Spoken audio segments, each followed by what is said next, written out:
Buongiorno a tutti, sono Gottardi Stefano, componente della segreteria regionale UIL FPL del Veneto. Abbiamo rinnovato il contratto nazionale della sanità pubblica e quindi nel mese di novembre troveremo gli aumenti in busta paga.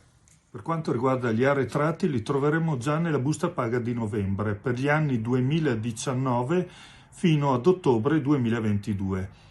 Quindi 2019, 2020, 2021 e la parte dell'anno per il 2022 che va da gennaio a ottobre li troveremo già nello stipendio di novembre.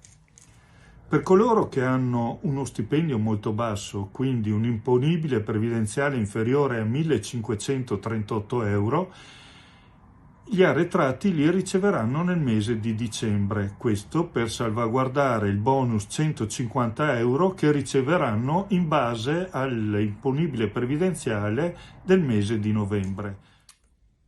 Per gli arretrati degli anni precedenti, del 2019 e 2021, è prevista una tassazione separata che è determinata dall'aliquota media delle tasse che abbiamo pagato nell'ultimo quinquennio. Mentre per quanto riguarda gli arretrati dell'anno 2022 che vanno da gennaio ad ottobre, rientrano nella tassazione ordinaria dell'anno.